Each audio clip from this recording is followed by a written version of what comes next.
everyone. I'm losing my voice, so it's going to be kind of hard here. But today we're here to discuss the policy of disenfranchising felons. Felony disenfranchisement is the excluding of people that are otherwise eligible to vote from voting due to conviction of a criminal offense.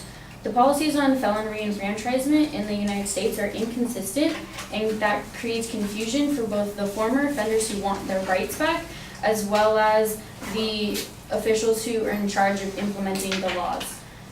Disenfranchisement denies felons their rights as people, neglects votes from being counted in elections, and creates confusion throughout the country. We propose that the United States should implement a universal policy that more easily allows felons who had completed their entire sentence to regain their voting rights. So our first point is that felons are denied their rights as people. The current policy doesn't allow everyone the right to voice their opinions on political leaders and propositions and other things that they may be allowed to vote on.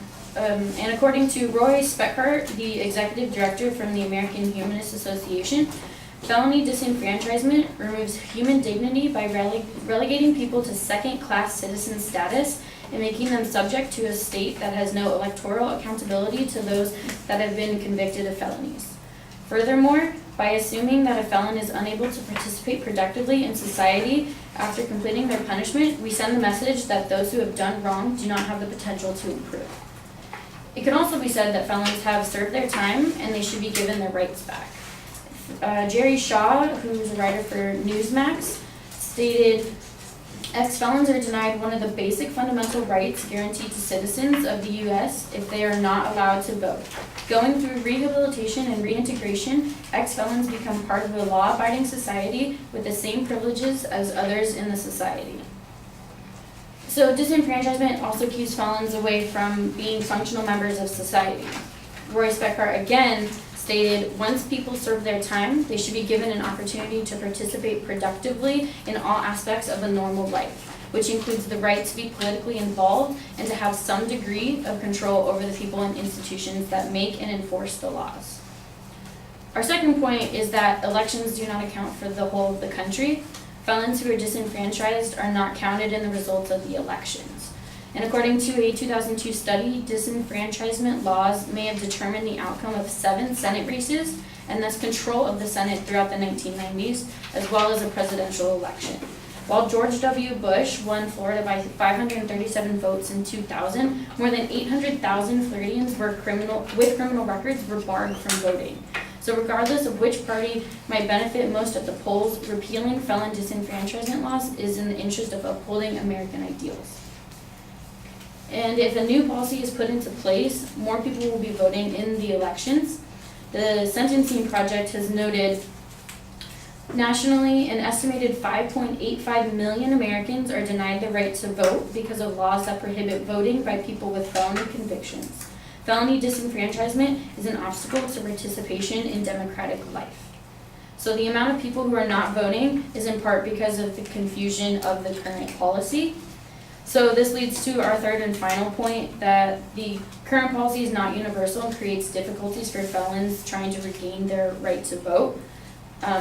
For example, 2 states never disenfranchise felons even while in prison, but all other states have some form of disenfranchisement. 13 states and Washington, D.C. disenfranchise felons only while they are incarcerated. 4 states disenfranchise felons while incarcerated or on parole. 20 states disenfranchise felons throughout their incarceration, parole, and probation. And 11 states may permanently disenfranchise felons.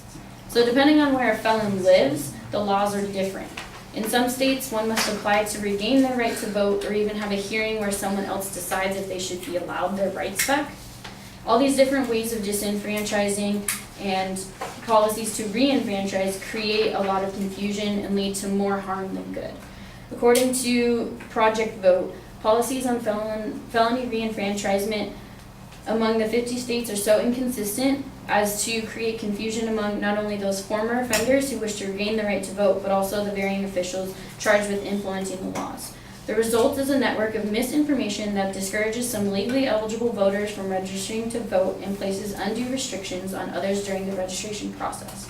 Former offenders who are unaware of their state's restrictions may slip through, register, vote, and in doing so, unknowingly commit another crime.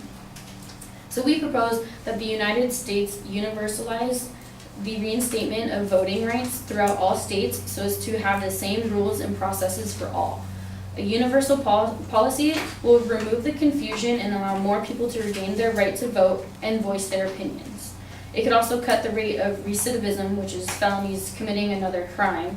According to Professor Emerita of Anthropology and author Susan Greenbaum, research indicates that reenfranchising ex-felons cuts the rate of recidivism by at least 10%, which could save and reroute millions of dollars a year towards education and other useful purposes.